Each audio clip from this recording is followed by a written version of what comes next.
Hello student, welcome to coherent English classes. मैं हूं आपका इंस्ट्रक्टर मोहम्मद ज़ियाउल्लाह कमर। आप देख रहे हैं हमारे YouTube channel coherent English classes. और आज इस वीडियो के अंदर हम लोग डिस्कस करने जा रहे हैं बिहार स्कूल एग्जामिनेशन बोर्ड की supplementary book story of English के चैप्टर नंबर 1 ओल्ड इंग्लिश। जैसा कि आप सभी को मालूम है कि बिहार स्कूल एग्जामिनेशन बोर्ड की जो 12th की किताब है वो 2 किताब होती है। इंग्लिश पढ़ने के लिए आपको 2 किताब पढ़नी होती है, एक रेनबो पार्ट 2 और एक और छोटी सी किताब होती है जो रेड कलर की किताब आती है जिसका नाम है स्टोरी ऑफ इंग्लिश। तो इसमें क्या होता है, ये सप्लीमेंट्री बुक के तौर पे आपको पढ़नी होती है और इसमें जो इंग्लिश की जो स्टोरी है, मतलब जो कि इंग्लिश किस तरह से वजूद में आई, किस तरह से दुनिया की सबसे जो है ज़्यादा बोले जाने वाली जो भाषा बनी, तो ये पूरा इतिहास पढ़ाया जाता है इसके अंदर। तो इसका जो पहला चैप्टर है स्टोरी ऑफ इंग्लिश का, वो पहला चैप्टर क्या है, ओल्ड इंग्लिश। तो सबसे पहले इस वीडियो के अंदर हम लोग डिस्कस करेंगे कि ओल्ड इंग्लिश क्या थी। और सबसे बड़ी चीज़ इसके अंदर फ़ायदे की चीज़ ये होती है कि अगर स्टोरी ऑफ इंग्लिश आप पढ़ लेते हैं तो स्टोरी ऑफ इंग्लिश के पढ़ ले, सिर्फ 5 चैप्टर है, और अगर इस स्टोरी ऑफ इंग्लिश को आप पढ़ लेते हैं तो आपका 15 मार्क्स का जो क्वेश्चन होता है, 15 मार्क्स का क्वेश्चन, ये सिर्फ और सिर्फ स्टोरी ऑफ इंग्लिश से आती है। तो आइए स्टार्ट करते हैं ओल्ड इंग्लिश के बारे में। देखिए, द फर्स्ट पीरियड यानी कि जो पहला पीरियड है, पहला जो फेज है, पहला जो टाइम है in the history of English यानी इंग्लिश के इतिहास में, is refer to by one of the following name. यानी कि जो ओल्ड इंग्लिश का जो पहला इतिहास है उसको रेफर किया जाता है। रेफर करने का मतलब है संदर्भित किया जाता है, उसको जो है उस नाम से पुकारा जाता है। कौन कौन सा, देखिए इसे आप जो पहला जो इतिहास जो है इंग्लिश का जो पहला इतिहास है उसको देखिए 3 नामों से पुकारा जाता है। ओल्ड इंग्लिश यानी पुरानी अंग्रेजी, या फिर इसी का नाम जो है एंग्लो सैक्सन इंग्लिश, या फिर जो है एंग्लो स्लेटिक। जैसे आप जो है जल, वाटर, पानी, मतलब इसका मतलब क्या हुआ, पानी को ही हम लोग जल भी कहते हैं, पानी को ही वाटर कहते हैं। तो उसी तरह जो ओल्ड इंग्लिश है उसका 3 नाम है, याद रखिएगा, old English, Anglo Saxon English and Anglo Celtic English. ये 3 नाम है, समझ में आ गया। ये आपकी ऑब्जेक्टिव बन सकती है कि ओल्ड इंग्लिश के कितने नाम हैं, तो टोटल जो है 3 नाम है, ठीक है। However, the earlier 2 names are more popular. However का मतलब होता है हालांकि the earlier 2 पहला 2 यानी कि ओल्ड इंग्लिश और एंग्लो सैक्सन इंग्लिश, ये जो 2 नाम हैं are more popular and used more often, और जो है इसका ये बहुत ही पॉपुलर प्रसिद्ध है, यानी ज़्यादातर जो लोग बोलते हैं या तो उसको ओल्ड इंग्लिश बोलते हैं या एंग्लो सैक्सन इंग्लिश बोलते हैं, ठीक है। एंग्लो स्लेटिक थोड़ा सा कम है, मतलब कि इसका इस नाम से ओल्ड इंग्लिश को बहुत कम पुकारा जाता है, ठीक है। The history of English began with the coming of Anglo-Saxon from Europe to mainland Britain. देखिए, the history of English यानी इंग्लिश का जो इतिहास है, begin मतलब शुरू होता है with the coming of Anglo-Saxon, Anglo-Saxon के आने से, from Europe to mainland Britain यानी यूरोप से जो एंग्लो-सैक्सन प्रजाति थी, जैसे तुर्क से जो है सो ये मुगल इंडिया में आए और आने के बाद क्या हुआ, यहाँ पे हुकूमत किया। तो उसी तरह पहले ज़माने में जब बादशाहियत होती थी, जब बादशाह होता था तो वो किसी भी भूभाग पे जाके हमला करके उसको जीत के उस पर शासन करता था। तो उसी तरह क्या हुआ कि जो इंग्लिश का जो इतिहास स्टार्ट होता है वो कहाँ से होता है, एंग्लो सैक्सन नाम की जो प्रजाति थी वो यूरोप में रहा करती थी। उसने क्या किया, मेन लैंड का मतलब होता है महाद्वीप, जो महाद्वीप था ब्रिटेन महाद्वीप है, क्योंकि ब्रिटेन जो है चारों तरफ पानी से घिरा हुआ है। तो इस ब्रिटेन जो देश है इंग्लैंड जो है उस पर क्या किया, हमला कर दिया। किसने किया, एंग्लो सैक्सन ने किया। This period is from AD 449 to AD 1066। ये जो अवधि है, मतलब जब हमला किया तो ये अवधि कब से स्टार्ट होती है, 449 से 1066 तक ईसा पूर्व। AD का मतलब हुआ एंटी डोमिनो, मतलब कि ईसा पूर्व यानी ईसा मसीह के पैदाइश से 449 साल पहले इसने क्या किया, हमला किया। किसने, एंग्लो सैक्सन ने। कहाँ पे, ब्रिटेन में यानी कि इंग्लैंड पे, और उस पर शासन करता रहा कब तक, 1066 ईस्वी तक। These 2 dates signify 2 major invasion that changed the course of history. ये जो these 2 date, ये जो 2 डेट है 449 और 1066, सिग्निफाई का मतलब है महत्वपूर्ण, यानी बहुत महत्वपूर्ण है। 2 मेजर इन्वेजन का मतलब क्या हुआ है, आक्रमण, मतलब जैसे तुर्क ने हिंदुस्तान पर आक्रमण किया, या फिर जो है मान लीजिए कि चाइना ने हिंदुस्तान पर आक्रमण किया, हुन जाति जो थी उसने जो आक्रमण किया, तो ये इन्वेजन हुआ, मतलब किसी के ऊपर आक्रमण करके उसको परास्त करके उस पर विजय प्राप्त कर लेना, इन्वेजन कहलाता है। समझ में आ गया। That change the course of history, जिसने जो है इतिहास को ही बदल दिया, यानी 449 और 1066, याद रखिएगा। आगे चलते हैं। The Anglo Saxon were fierce war like tribe from Europe. Anglo Saxon जो थे ये जो एंग्लो सैक्सन थे वो क्या थे? फियर्स। फियर्स का मतलब होता है दरिंदा, बर्बर, जो दरिंदा थे। वार लाइक, वार को पसंद करने वाला, यानी कि ये लड़ाकू था। तो ये जो एंग्लो सैक्सन था वो लड़ाकू जाति था और बड़ा बर्बर जनजाति थी। कहाँ से थी? यूरोप से। एंड देयर इन्वेजन इन 449, जब इसका इन्वेजन हुआ यानी कि इसका आक्रमण हुआ 449 ईस्वी में, कहाँ पे? इंग्लैंड पे। Change Celtic Britain into Germanic England. तो जब इस पर आक्रमण किया जो एंग्लो सैक्सन ने, तो क्या किया? पहले वहाँ पे स्लेटिक प्रजाति रहती थी, तो स्लेटिक प्रजाति को चेंज कर दिया क्या चीज़ में? जर्मनिक इंग्लैंड में, यानी कि जर्मनी की इंग्लैंड में। मतलब ये जाति जो यूरोप से आई थी, यूरोप जो है जर्मनी जो है एक यूरोप का हिस्सा है, तो वहाँ से आया था। तो स्लेटिक प्रजाति पर विजय प्राप्त करके इन्होंने क्या किया? उसको जीत कर उसको अपने जैसा बना लिया। The Norman conquest in AD anno domini in 1066। फिर उसके बाद जो है क्या हुआ कि उसके बाद 449 में क्या किया? एंग्लो सैक्सन ने इंग्लैंड पर शासन किया, आक्रमण किया। और फिर क्या हुआ? 1066 AD में, यानी ईसा पूर्व में क्या हुआ कि नॉर्मन जो था, एक दूसरी प्रजाति जो थी नॉर्मन, वो विजय हुआ। कहाँ पे?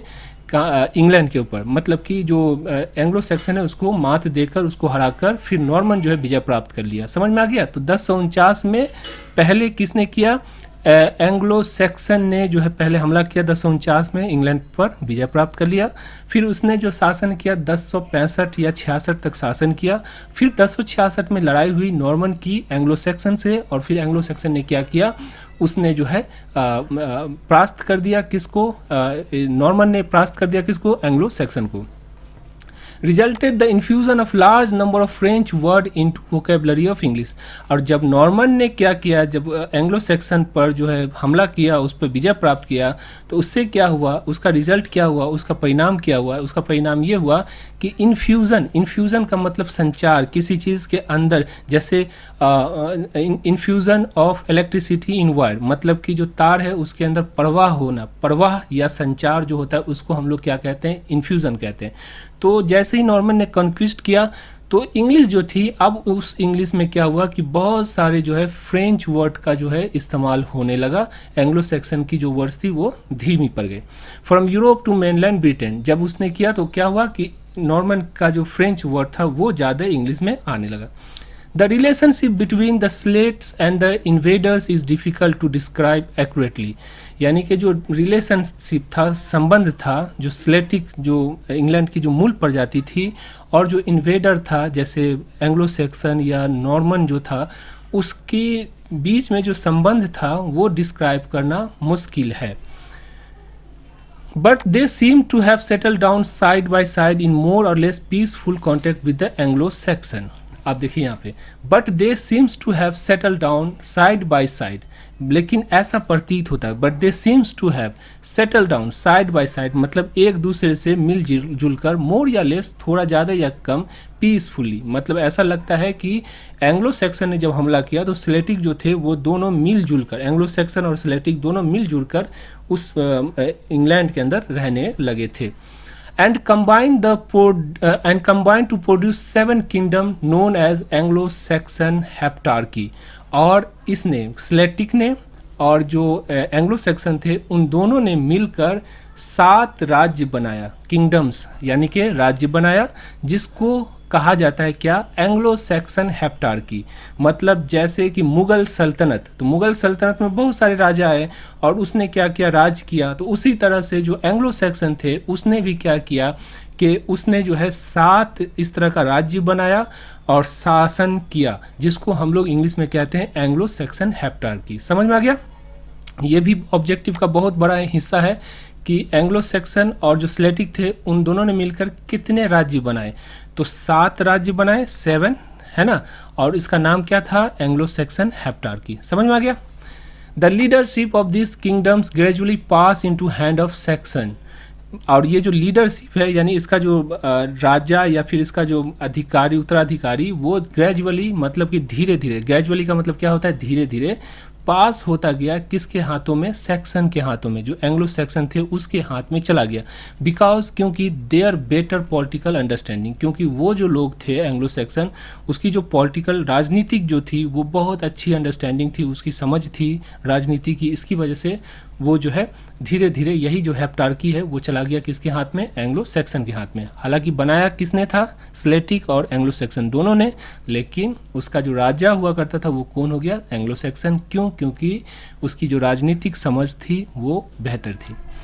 The Celtic language were not use for any purpose by them, जो स्लेटिक भाषा थी उसका उपयोग उनके द्वारा किसी भी उद्देश्य के लिए नहीं किया जाता। यानी जो पहला जो मूल निवासी थे उसकी जो भाषा थी स्लेटिक, तो उसका इस्तेमाल एंग्लो सैक्सन नहीं करते थे, वो जर्मनिक जो वर्ड थे उसे उसका इस्तेमाल करते थे। Neither did this language influence the section, और ना ही ये जो लैंग्वेज थी उसने इन्फ्लुएंस किया, प्रभावित किया सेक्शन को, मतलब उस भाषा के अंदर कुछ ऐसा था भी नहीं जिसकी वजह से एंग्लो सैक्सन उसकी ओर जो है तवज्जो देते या उसकी ओर ध्यान आकर्षित करते, और उसकी वजह से क्या हुआ कि जो स्लेटिक लैंग्वेज थी वो एंग्लो सैक्सन के द्वारा इस्तेमाल नहीं किया जाने लगा। Therefore only a handful of Celtic word exist today, इसीलिए अंग्रेजी के शब्दकोश में जब जाइएगा तो ओनली अ हैंडफुल, हैंडफुल का मतलब गिना चुना, कुछ ही हद तक या गिना चुना जो है स्लेटिक वर्ड्स जो है वो एग्जिस्ट करता है। मतलब आपकी डिक्शनरी में जाएगा तो स्लेटिक वर्ड बहुत कम मिलता है। And most of them are name of place और रिवर, और उसमें से जो अधिकतर जो नाम है या जो वर्ड है वो क्या है, या तो किसी जगह का नाम है या किसी जो नदी है उसका नाम है जो कि स्लेटिक भाषा में है।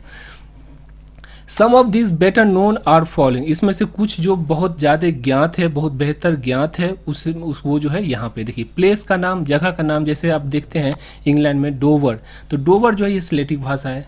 कम्बरलैंड, केंट, लंदन, यॉर्क, ये सब जो नाम है ये स्लेटिक वर्ड है, समझ में आ गया। उसके बाद नेम ऑफ रिवर देखिए, एवन, थेम्स, टेन, डी, डरवेंट, ये सब जो नाम है ये रिवर का नाम है और ये जो है स्लेटिक भाषा का नाम है, याद रखिएगा। आगे चलते हैं।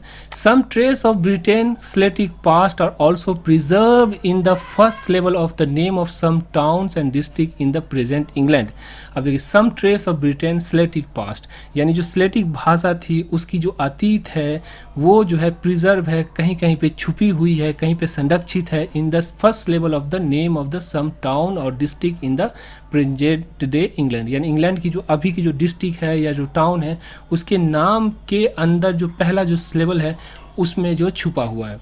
दीज आर, इसमें से है जैसे मैनचेस्टर, तो मैन ये जो है स्लेटिक है, पहला जो स्लेबल है वो स्लेटिक भाषा का है।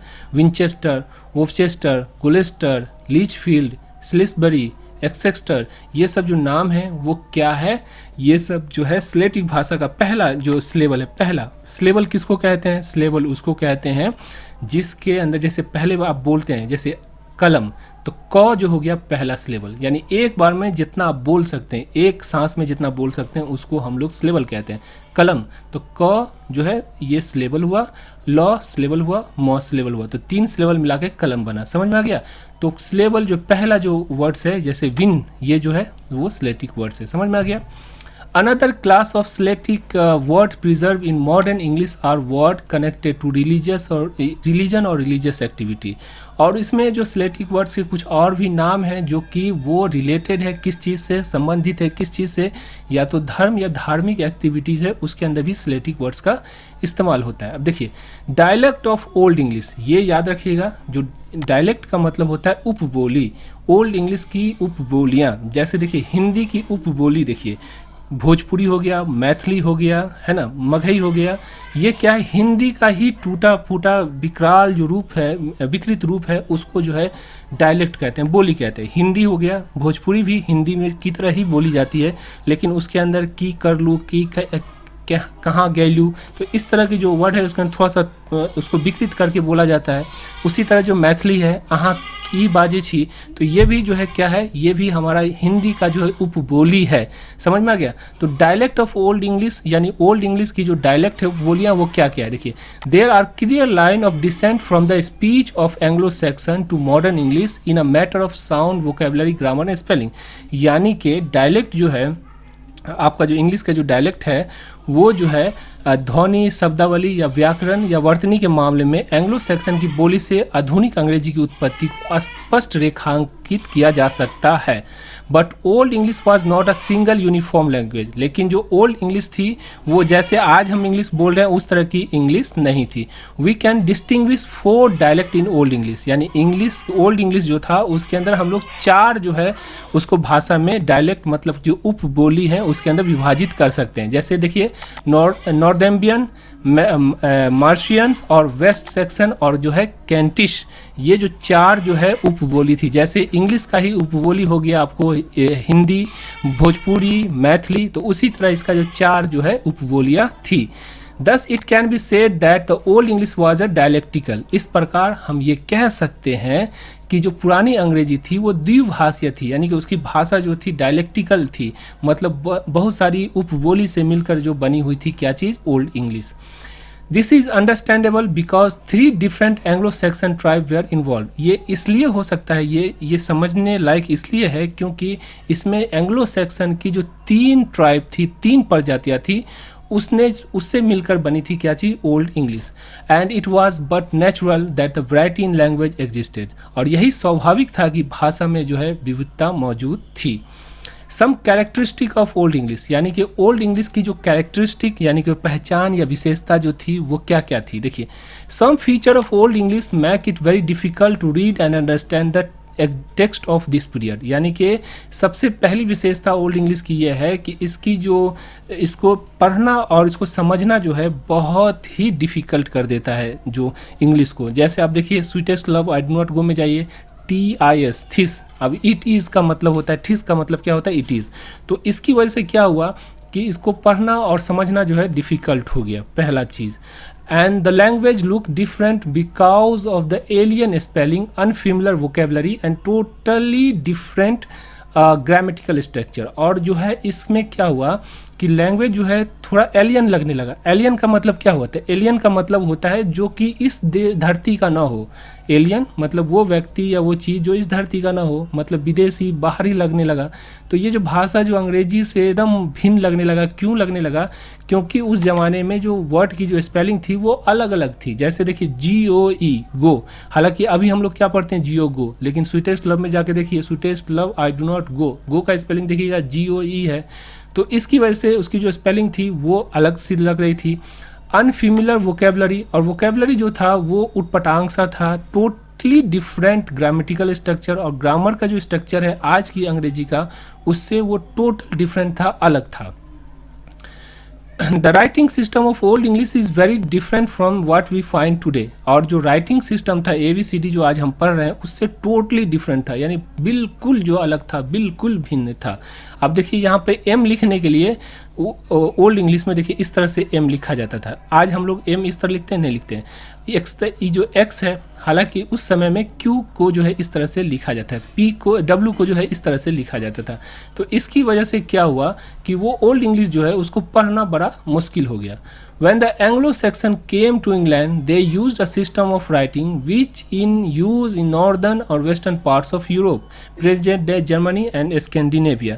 यानी कि जब एंग्लो सैक्सन इंग्लैंड में आए तो उसने जो एक सिस्टम विकसित किया लिखने का इंग्लिश को, वो जो है नॉर्दर्न और वेस्टर्न पार्ट का जो यूरोप जो है, यानी कि जो जर्मनी और स्कैंडिनेविया है, वहाँ से उसने इंपोर्ट किया। और ये जो है इसकी लिखने की शैली हुई, मतलब इसने जो है F को इस तरह लिखते थे, यू को देखिए इसको N बना कर लिखते थे, इस तरह से उसने जो है लिखना स्टार्ट किया।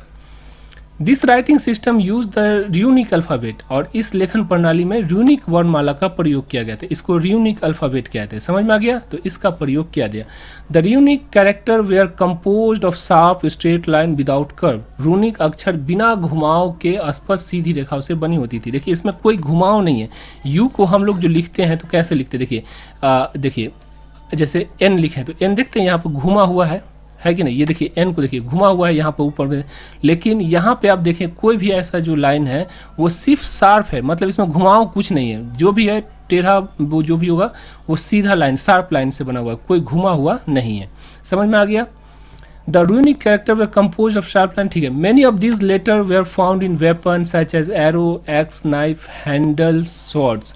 और इसमें जो लेटर्स वगैरह आज जो मिलेगा आपको ये सब लेटर वो कहाँ मिलेगा, ज़्यादातर जो है वो मिलेगा कोई वेपन यानी हथियार जो था उसके अंदर इस तरह लिखा हुआ, या फिर कोई एरो तीर जो था उसके ऊपर लिखा हुआ मिलेगा, या कोई जो कुल्हाड़ी है उसके ऊपर, या कोई चाकू है उसके ऊपर, या कोई हैंडल्स है, चाकू का जो हैंडल है उसके ऊपर, या स्वॉर्ड्स यानी कि तलवार का जो हैंडल है उसके ऊपर ये सब लेटर मिलेगा आपको। Some are to be seen in monument, jewellery, casket made of bone. और कुछ जो है इस तरह का जो अक्षर है रूनिक अल्फ़ाबेट वो जो है या तो मोनूमेंट मतलब जो स्मारक हुआ, जैसे अभी सबसे इंडिया का सबसे बड़ा मोनूमेंट क्या है, सरदार वल्लभ भाई पटेल का जो प्रतिमा, तो मोनूमेंट का मतलब हो गया क्या, स्मारक। तो ये स्मारक के ऊपर इस तरह लिखा मिलेगा। ज्वेलरी मतलब कि जो जेवर पहना जाता था, या कास्केट, कास्केट जो होता है जो पहना जाता था उसके ऊपर जो है जो हड्डी का बना होता था उसके ऊपर ये जो है लेटर आपको मिलेगा। But their message are difficult to derive as most of them are generally symbolic. लेकिन उसके जो संदेश है उसमें जो लिखा हुआ है उसके जो माने हैं उसको समझना कठिन होता है, क्योंकि उसमें जो है अधिकतर आमतौर पर प्रतीकात्मक मतलब सिंबॉलिक, उसमें कोई ऐसा नहीं कि पढ़ के आप समझ जाइएगा, सिंबल के तौर पर उस पर लिखा हुआ है जिसकी वजह से उसको समझना आसान नहीं है। After the 6th century the spread of Christianity lead to gradual use of Roman script. फिर जब 6ठी शताब्दी में ईसा मसीह के मृत्यु के 600 साल बाद फिर जो क्रिश्चियनिटी जब स्प्रेड करने लगी, मतलब जो क्रिश्चियन धर्म जो है सो चारों तरफ फैलने लगा, तो फिर धीरे धीरे जो है रोमन स्क्रिप्ट का इस्तेमाल होने लगा। किसके अंदर, अंग्रेजी के अंदर। ABCD जो है रोमन अल्फ़ाबेट कहलाता है, तो इसका इस्तेमाल जो है होने लगा। As this was the writing of the Latin religious text, क्योंकि ये जो लैटिन धार्मिक ग्रंथ है जो सबसे पहले जो क्रिश्चियन रोमन के तरफ से यानी कि रोम जो था उसमें क्रिश्चियनिटी फैली, उसके राजा ने जो है सो ईसाई धर्म को अपनाया, तो वहाँ की ग्रंथों का जो लिखावट था वो क्या था, वो जो था रोमन अल्फ़ाबेट में जो आज हम पढ़ते हैं ABCD उसमें लिखा हुआ था। इसकी वजह से जो है उसमें चेंजेस करने लगे। The Roman alphabet adopted by Anglo Saxon, Roman वर्णमाला का जो है एंग्लो-सैक्सन ने अपनाया। Pass through some variation before it reach to present shape of modern English. और फिर रोमन जो है ना उसने भी जो है एंग्लो-सैक्सन की कुछ जो वर्ड्स थी उसको उसने अपनाया और उसमें कुछ वेरिएंस किया, मतलब कोई चेंजेस किया। वेरिएंस का मतलब उसमें भिन्नता लाया, चेंजेस किया, और फिर उसके बाद जो है आज मॉडर्न इंग्लिश में जो ABCD हम लोग पढ़ते हैं उस तरह का बना। The old Saxon form were surpassed by French character and some new letter were added to the alphabet। जो ओल्ड सेक्शन था उसको जो है फ्रेंच जो कैरेक्टर है उससे जो है चेंज कर दिया गया। जैसे देखिए Q जो बड़ा Q होता है ये उसको छोटा Q इस तरह से किया गया, W को इस तरह बना दिया, J जो है ये सब जो है रोमन अल्फ़ाबेट था जिसको फ्रेंच अल्फ़ाबेट से चेंज कर दिया गया। तो इस तरह से आपका जो है पहला पार्ट जो ओल्ड इंग्लिश का समाप्त हुआ। आशा करता हूँ ये वीडियो आपको अच्छी लगी होगी।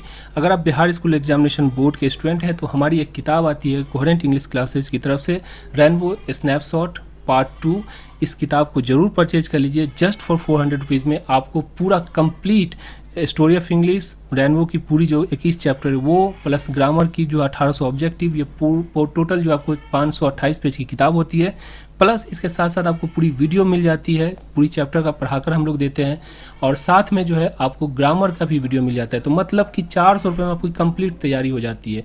तो आप स्टूडेंट हैं तो इस किताब को जरूर परचेज करें। किताब परचेज करने के लिए एक एप्लीकेशन है कोहेरेंट इंग्लिश क्लासेज, जो इसी वीडियो के डिस्क्रिप्शन बॉक्स में आपको मिल जाएगा उसका लिंक, उसको फॉलो करके डाउनलोड कर सकते हैं, या फिर इस नंबर पे 9065829862 पे कॉल कर सकते हैं और अधिक जानकारी ले सकते हैं। अगर आप बिहार स्कूल एग्जामिनेशन बोर्ड के टीचर हैं और अपनी कोचिंग में इस PDF फाइल को चलाना चाहते हैं तो आप अपनी कोचिंग के नाम से इस PDF फाइल को बनवाकर अपने कोचिंग में चला सकते हैं।